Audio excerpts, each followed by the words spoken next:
The first time I spotted her, autumn was painting the Blue Ridge Mountains in fiery hues. Just a whisper of movement among the rhododendrons, a tawny shape materializing like a ghost. Her golden eyes locked onto mine with an intensity that froze me mid-step. This wasn't some curious deer or foraging raccoon. A fully grown bobcat, muscles coiled beneath that spotted coat, stood barely 30 yards from my porch. Camera forgotten in my hands, I watched as she tilted her head, tufted ears twitching at the creak of my floorboards. Most wild cats would have vanished in a heartbeat. But this one, she held her ground, studying me with the same cautious interest I showed her. In that silent exchange, something extraordinary began, though I wouldn't realize it until much later. The mountains have a way of rewriting all your expectations. As October's chill settled over the valley, our strange dance continued. Every morning at first light, I'd find her perched on the same flat rock near the tree line, watching the cabin with those unreadable amber eyes. I started calling her Shadow in my private thoughts, though I knew better than to voice it aloud. Naming wild things is the first step toward foolish attachments. But when the first hard frost came, I noticed the subtle changes, ribs becoming visible beneath her thick winter coat, the way she lingered longer near the clearing. One particularly cold dawn, I found fresh tracks circling my woodpile. Not hunting, not patrolling, just waiting. That's when I made the decision that would change everything. The decision to cross a line no wildlife expert would ever recommend. Any ranger will tell you, feeding predators is a death sentence disguised as kindness.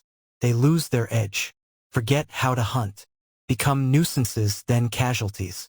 I'd written entire chapters about this in my nature books. Yet there I stood one freezing November morning, placing raw chicken near Shadow's rock, my breath fogging in the air. The rationalizations came easy. It was an unusually harsh winter, game was scarce, just this once. But when I checked an hour later, the meat sat untouched, already gathering frost. Same the next day, and the next. Then on the fourth morning, through my kitchen window, I saw her creeping low to the ground, every muscle taut as piano wire. One lightning-fast strike, and she vanished with her prize. My stomach dropped. This wasn't compassion. This was the start of something dangerous. By December, we'd settled into an unspoken routine. I'd place food at dawn, retreat inside, and watch through the curtains as Shadow emerged from the underbrush. Some days she took the offering immediately. Others, she'd circle for half an hour, testing the wind for traps or threats. The wildlife biologist in Asheville warned me in no uncertain terms. I was compromising her survival instincts. But when temperatures plunged below zero and 2 feet of snow buried the valley, my resolve crumbled. I built a makeshift shelter near the tree line, stocked it with venison scraps. That's when I noticed the second set of tracks, smaller, hesitant. Shadow wasn't hunting just for herself anymore. The realization hit me like a physical blow. There was a kitten out there in that frozen wilderness, and its survival now depended on my terrible choices.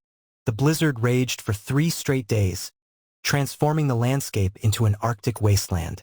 On the fourth night, as wind howled through the mountain passes, an unfamiliar sound cut through the storm's roar. Not branches scraping, not ice cracking. A deliberate, rhythmic scratching at my front door. Heart hammering, I peered through the peephole to see Shadow standing on the welcome mat, her fur crusted with ice. But what sent me fumbling for the latch was what lay at her feet.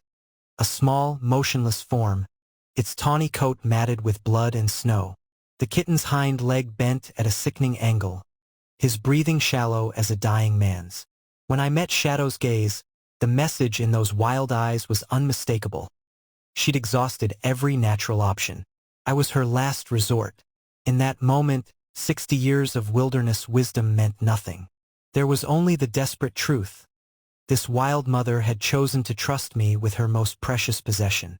I'll never forget that 17th morning, dawn breaking over frost-laden pines, my breath visible in the crisp air as I placed the chicken near her usual spot. For 16 days prior, the meat had vanished overnight, taken by raccoons or foxes. But this morning, Shadow emerged from the mist like a phantom, her movements deliberate yet cautious. She paused just 3 feet from the offering, nostrils flaring as she tested the wind. My hands trembled not from cold, but from the weight of what I was witnessing. Slowly, with the precision of a seasoned hunter, she stretched forward and claimed her prize. Not with the frantic energy of starvation, but with measured acceptance. As she disappeared back into the forest, a single tuft of fur caught on a branch was all that remained. That small victory felt monumental, the first fragile thread of trust between our worlds. It happened on an ordinary Tuesday in late November. I'd grown careless in my routine, stepping onto the porch with my coffee while Shadow was still eating. Our eyes met across the clearing, mine wide with surprise, hers flaring with primal alarm. But then, nothing. No panicked retreat. No defensive hiss. Just an endless moment of perfect stillness as we regarded each other. In her golden gaze, I saw something that defied all my understanding of wild predators. Not submission, not domestication, but something far more profound. Recognition. The silent acknowledgement that we were both mothers doing what mothers do, surviving, protecting, enduring. The coffee grew cold in my hands as we remained locked in that wordless communion until, at some unspoken signal, she turned and melted back into the forest. That was the day I understood. This was no longer about food. This was about something far more dangerous. Connection. The cameras told a story my eyes had missed. Night after night, Shadow would approach with something small and spotted trailing behind her.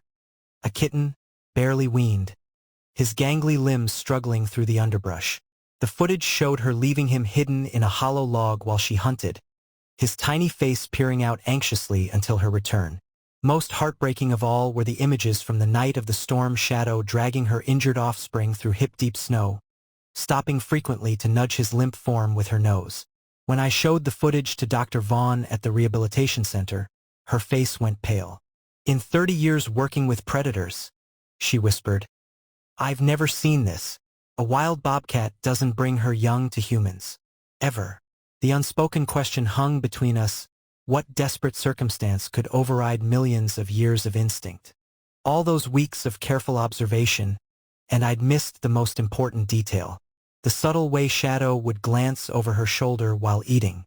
The occasional muffled chirps from the rhododendron thicket. The second set of paw prints I'd dismissed as belonging to some other creature.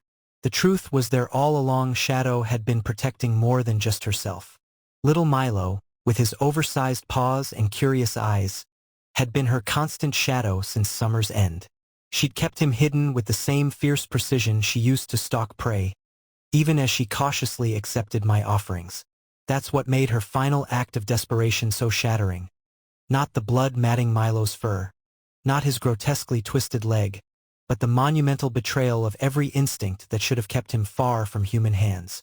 In bringing him to my door, she wasn't just asking for help. She was surrendering. The storm transformed my mountain into an alien landscape, drifts swallowing fences, ice glazing every surface. When that scratching came at the door, part of me thought it was the wind. Then I saw them through the frosted glass, Shadow standing rigid as a statue, Milo's broken body at her feet. Time compressed as I moved, grabbing towels, the pet carrier, my keys. Wrapping that tiny, shivering form took forever and no time at all. Through it all, Shadow watched from the tree line, her eyes reflecting my headlights as I prepared to leave. "I'll bring him back," I whispered, knowing even as I said it that the promise might be impossible to keep. The roads to Asheville were treacherous, the kitten's injuries severe.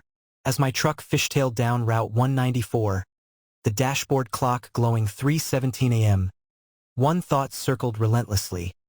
What kind of mother abandons every instinct to save her child? And what kind of debt does that create in the human who answers that call? The scene burned into my memory, crimson streaks stark against fresh snow, tiny paw prints trailing behind Milo's dragged form. His breathing came in shallow rasps, each exhale puffing tiny clouds into the frigid air. I dropped to my knees, my hands hovering over his shattered leg, afraid to touch yet unable to look away. Shadow remained 5 paces back, her chest heaving from exertion, eyes never leaving mine.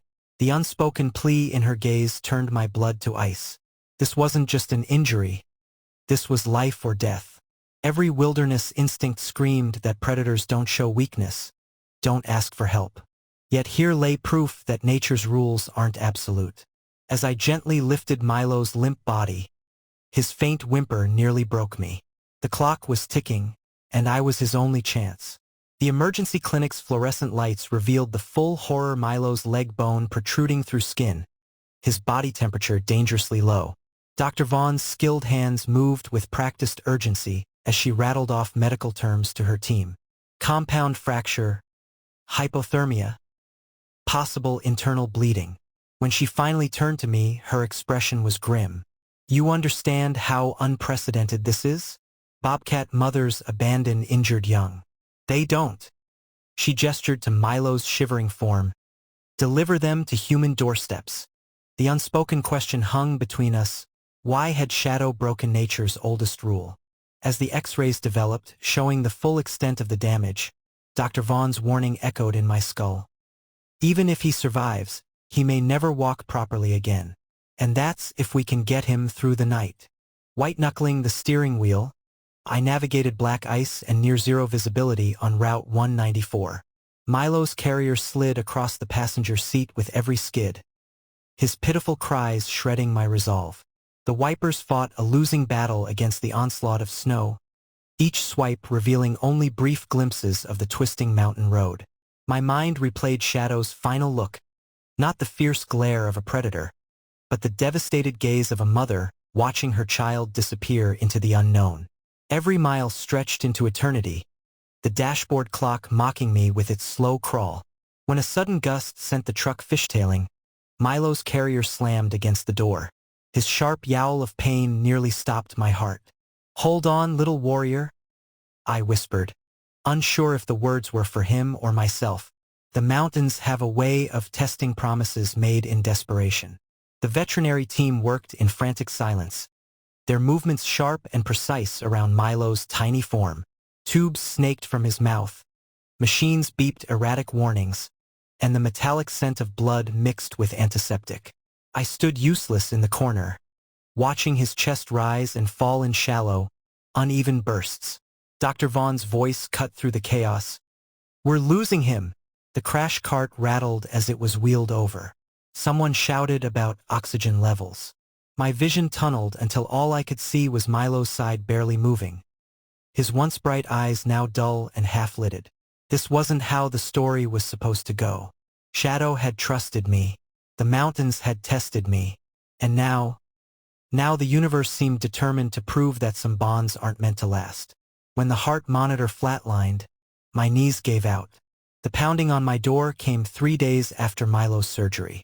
Gary Thompson, my nearest neighbor, stood red-faced on the porch, his breath reeking of cheap whiskey. "Heard you're keeping some sort of wildcat," he spat, jabbing a finger toward the makeshift recovery room. "That's illegal as hell in Ashe County." I tried explaining about Shadow's extraordinary act, the blizzard rescue, but Gary wasn't having it. "You city folks always think you know better," he sneered, already dialing his phone. "Wild things belong in the wild or dead." As his truck peeled away, gravel spraying, I stared at Milo's bandaged leg protruding from his nest of blankets. The real threat wasn't just Gary's ignorance.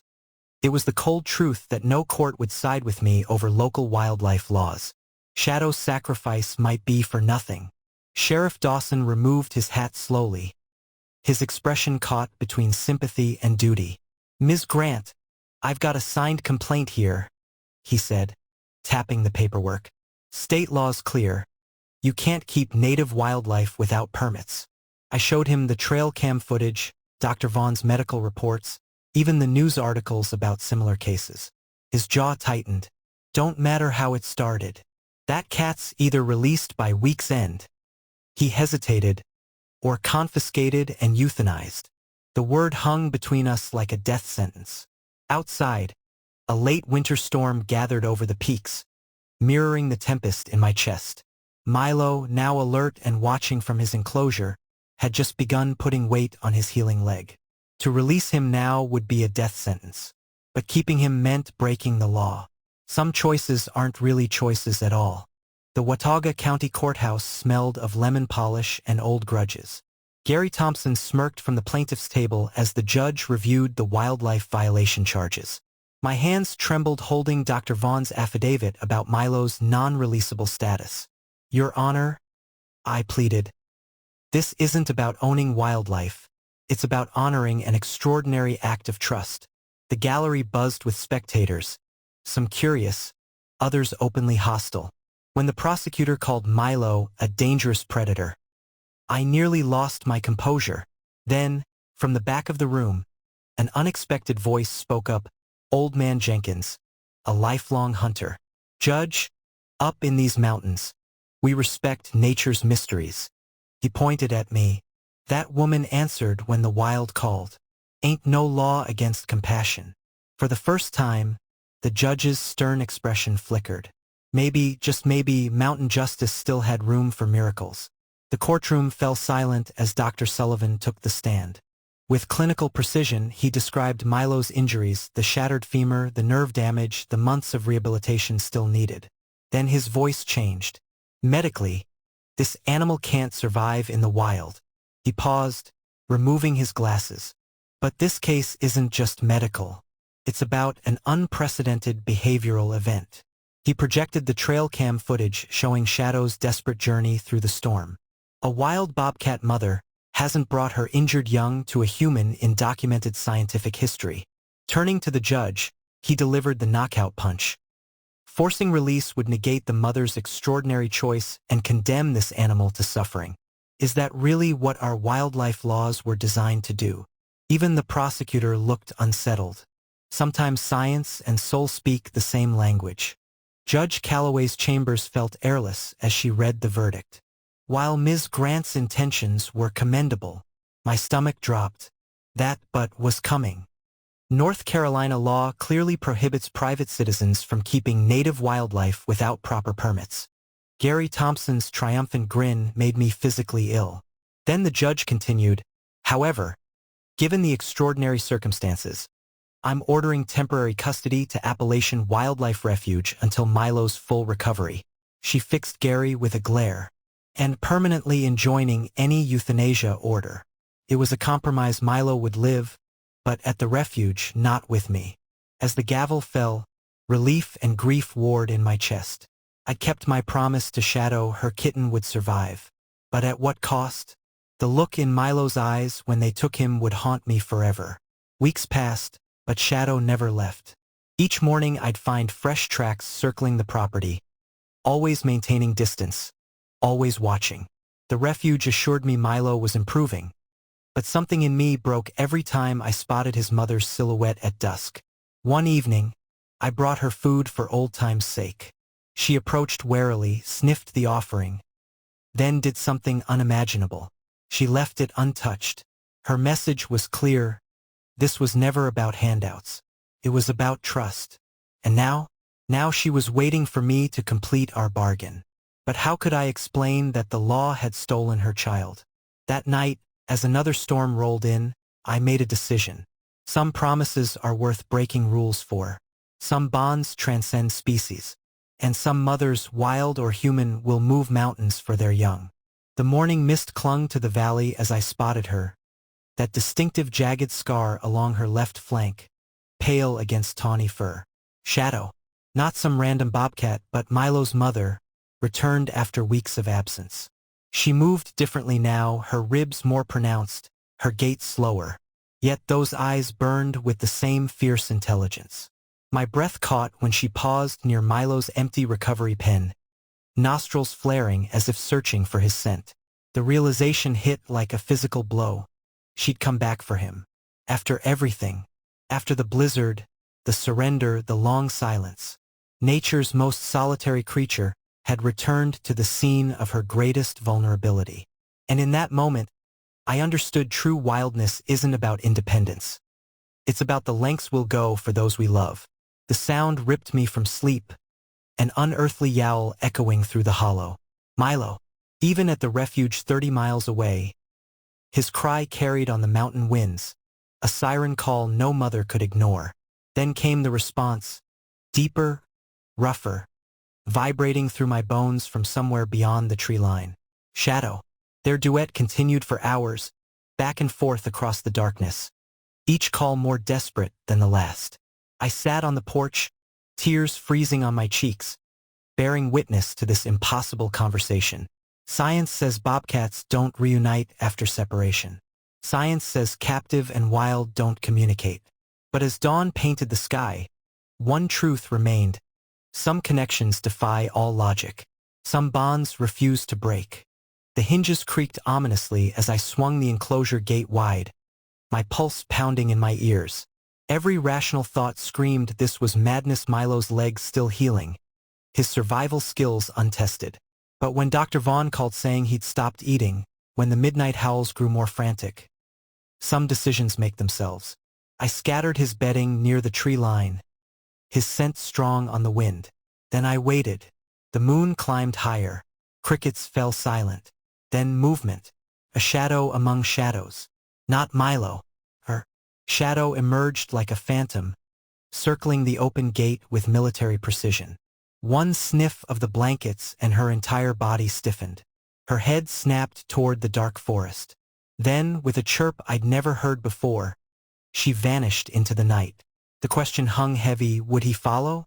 Would she lead? Or had I just doomed them both? Dawn revealed the truth: 2 sets of tracks. Milo's uneven gait, his bad leg dragging slightly. Shadow's purposeful strides. They'd met here, at the enclosure's threshold, their paw prints overlapping in the frost. Then, only one trail continued east toward Elk Knob. Just one.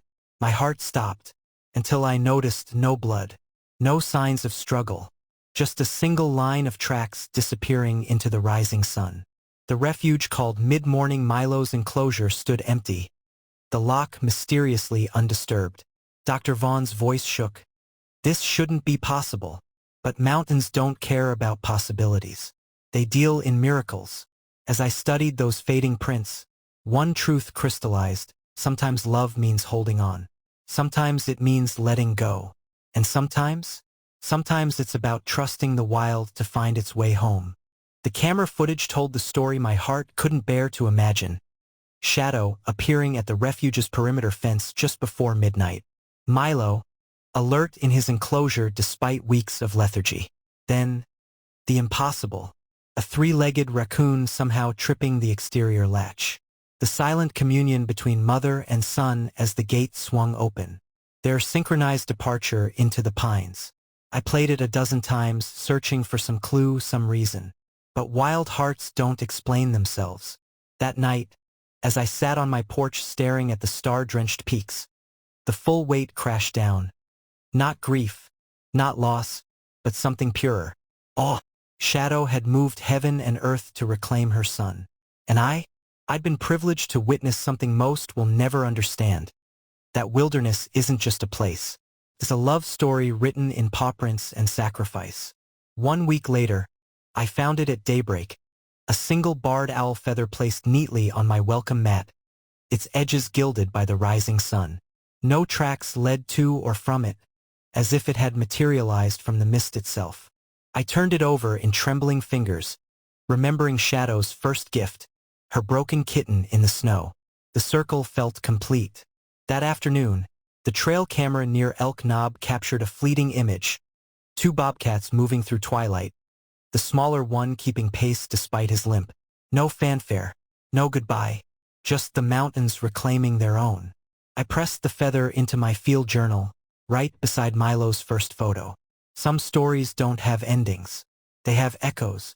The images arrived in a ranger's email, grainy, timestamped 3:17 a.m. 2 shadowy figures drinking at the river's edge. Then the astonishing sequence. The larger cat, Shadow unmistakably, nudging the smaller, Milo's limp was visible even in pixelated form, toward the opposite bank.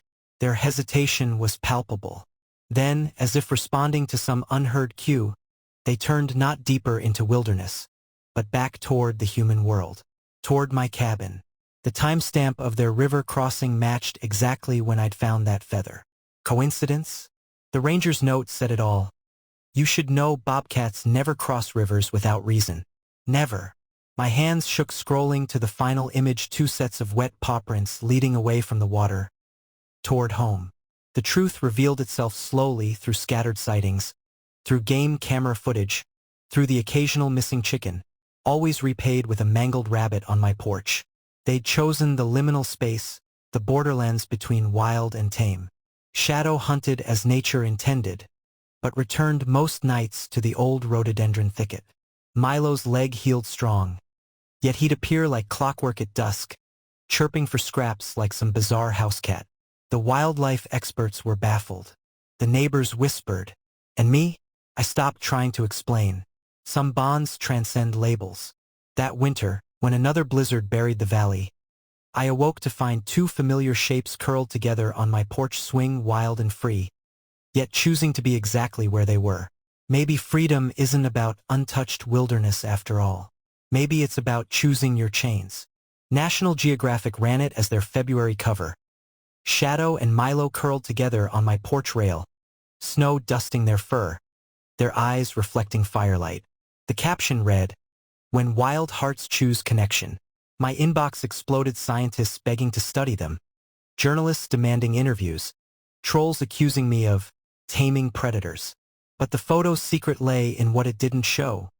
The months of silent returns and disappearances, the boundaries painstakingly respected on both sides. The morning the magazine hit stands, I found Shadow waiting at the tree line with a fresh kill, a fat snowshoe hare. She dropped it ceremoniously, held my gaze for 3 long breaths, then vanished into the pines. Payment? Apology? Thank you? Some gifts don't need translation. That night, Milo slept on my porch for the first time since his return. Some circles, once broken, reformed stronger. Always been bobcats in them hills. Old Man Jenkins muttered over his black coffee.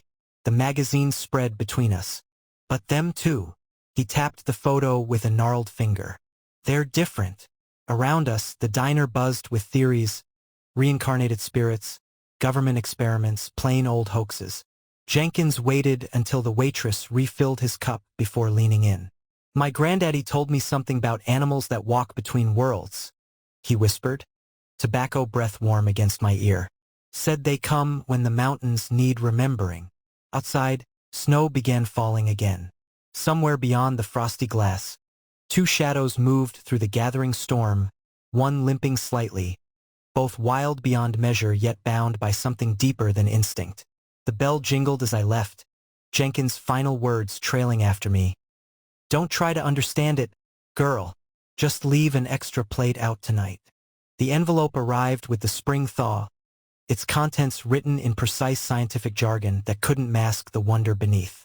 Test results, DNA comparisons, behavioral analyses, page after page confirming what my heart already knew. Milo's mitochondrial DNA matched Shadow's exactly. Mother and son. But the real revelation came in the postscript. Their bond displays unprecedented interspecies socialization markers. Shadow's behavior suggests deliberate co-parenting. She's teaching Milo to navigate both wild and human spaces. I stared at the grainy photo attached, Shadow standing sentry while Milo begged scraps from a park ranger. The implications were staggering. This wasn't just survival. This was evolution in action playing out on my back porch. The mountains had birthed something new, and I'd been privileged to midwife it. He came hat in hand, the same boots that once kicked my gate now scuffing awkwardly at my welcome mat. Saw that magazine? Gary mumbled, eyes fixed on the 2 bobcats sunning themselves on my woodpile. Milo lifted his head, fixing Gary with that same unnerving stare his mother had mastered. The change in him was visible, no longer the broken kitten, but a sleek adolescent with only the faintest hitch in his gait. Gary swallowed hard. Guess I was wrong about, well, all of it. Shadow chose that moment to stretch, her claws scoring deep grooves in the pine. Message delivered. As Gary retreated to his truck, I noticed the offering he'd left, a whole smoked ham, still warm from his butcher shop. In the mountains, apologies come wrapped in meat and silence. Some redemptions take time, others take teeth. Old habits die hard. Even now, when the almanac predicts snow, I set out 2 plates, one with venison scraps near the rhododendrons, one with store-bought chicken by the steps. The ritual began that first miraculous winter and continues still, though some years they don't come at all. The game cameras tell the truth. Shadow's muzzle going gray. Milo's once limping gait now strong and sure. Last February, the footage showed them leading 2 spotted kittens to the food bowls, the little ones chirping with excitement. I cried that night, not from sadness, but from the profound privilege of witnessing a legacy. The porch light stays on because every storm could bring another miracle. And sometimes it does. The park ranger's call came at dawn. 2 bobcats, one with a distinctive scar, had been spotted at the mile-high swinging bridge. "Ma'am, they were just sitting there," the ranger breathed, "watching sunrise like tourists." The security photo showed them side by side, 5,000 feet above sea level, gazing at the unfolding panorama as if they'd hiked there intentionally. Scientists would call it coincidence. Poets would call it magic. But when I showed the image to Old Man Jenkins, he just chuckled. "Told you they walk between worlds." That evening, I found fresh tracks circling my cabin, 2 sets coming, 2 sets going. The message was clear. Distance means nothing to hearts that know their way home. Officer Morgan arrived unannounced, his uniform crisp, citation book in hand. The complaint? Unauthorized feeding of dangerous wildlife.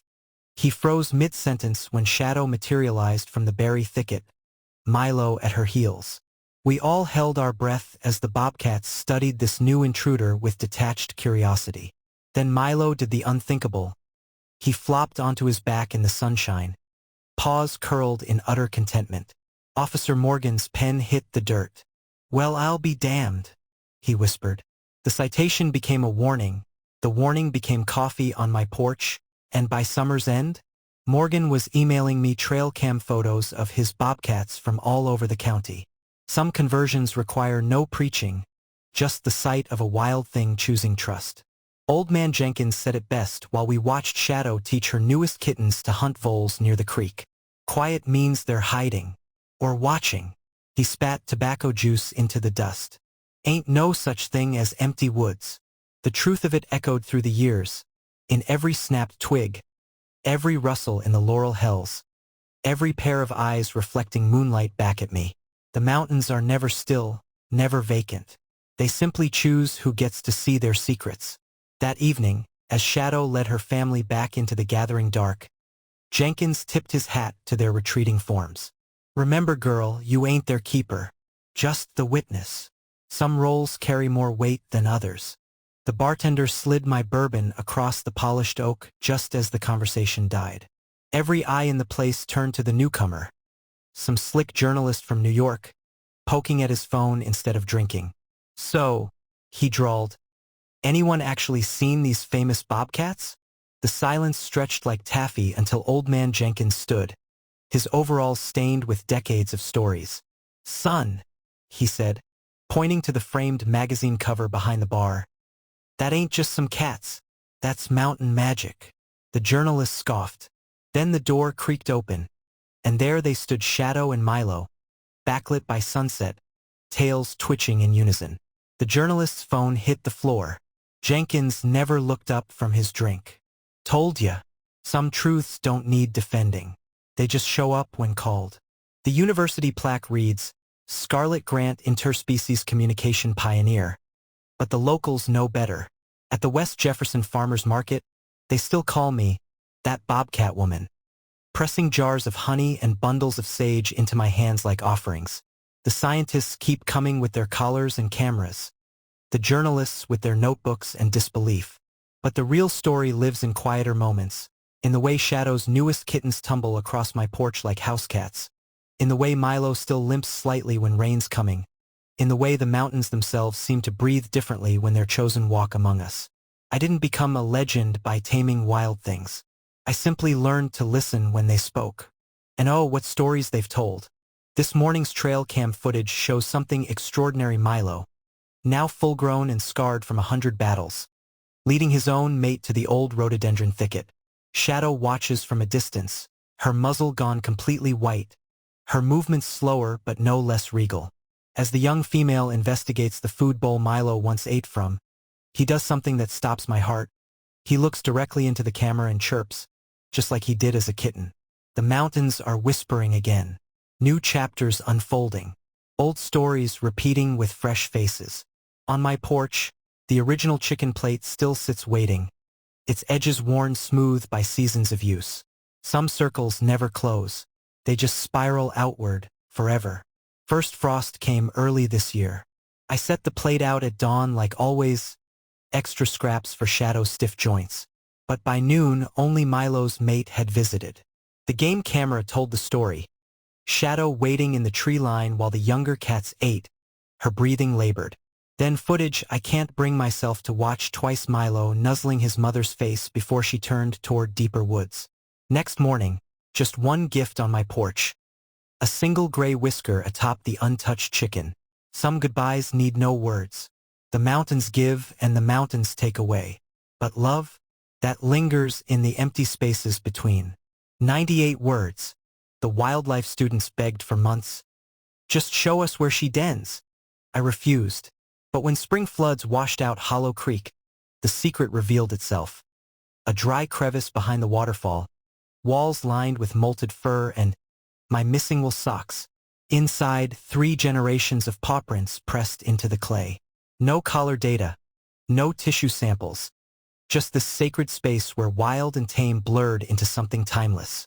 I replaced the fallen branch hiding the entrance. Some discoveries aren't meant for science. 87 words. 5 spotted faces peered from the blackberry thicket last June. Milo stood guard as his mate pushed 3 wobbly kittens toward my porch. Not begging, presenting. Shadow's legacy in tufted ears and oversized paws. I held still as the boldest one sniffed my boot, its tiny growl more vibration than sound. Then Milo did what his mother once did, turned and led them back into the trees without looking back. The circle unbroken. The trust complete. 86 words. My windowsill holds years of gifts. Barred owl, red-tailed hawk, even a bald eagle pinion. But it's the progression that chokes me up, from Shadow's early offerings, practical prey, to Milo's eclectic finds. Shiny bottle caps, a wedding ring. The latest, a perfect blue jay feather placed beside Shadow's old whisker. Scientists say corvids don't leave gifts. Tell that to the Bobcat who's watched them for a decade. When Ted Barnes lowered his rifle that October morning, the whole mountain seemed to exhale. Milo stood frozen in the crosshairs, a grouse in his jaws, not hunting for sport, but to feed his new litter. Ted later told the diner. Wasn't till I saw them scars on his leg that I realized. That's the famous cat. Now, a handmade sign at the trailhead. No hunting Bobcat crossing. Some lessons take years. Some just take one good look. Hurricane winds howled through the holler, drowning the generator's last sputters. In the pitch-black kitchen, I felt rather than saw them arrive 2 warm bodies pressing against my legs. Not for shelter, for solidarity. When dawn came, the damage was everywhere. Except my porch. There sat Milo, wet but unharmed, a drowned rat at his feet. Payment? Protection? Doesn't matter. The lineman found me crying into his fur. Let them think it was storm stress. It started with venison scraps in winter. Then came the heated pet bed, chewed but functional. Last month, a wildlife cam left deliberately unsecured. The Park Service denies it, but everyone knows. They're courting Shadow's descendants. Even bureaucracies bow to magic eventually. The unofficial memo says it all. Observation only. No collars. Let them come to us. Wise men learn. Wiser men listen. 2 weeks of empty trails. No camera sightings. His mate hunted alone. Then, a single blurry image from Grandfather Mountain. A scarred bobcat watching sunrise beside 2 young toms. No limping. No looking back. The ranger's note said simply, "He's where he needs to be." That night, I set out 2 plates instead of 1. Old habits. Older hopes. The kits approach differently, less wariness, more curiosity.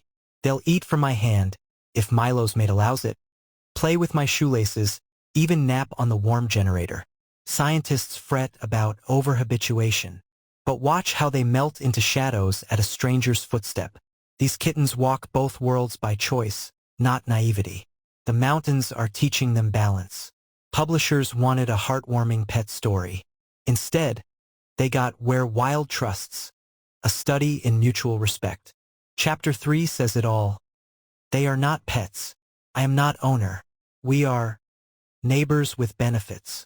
The royalties fund the Ashe County Bobcat Conservancy. Shadow would have hated the attention. Milo? He'd demand extra chicken. Last winter's footage shows a white-muzzled female leading 3 kits past the camera.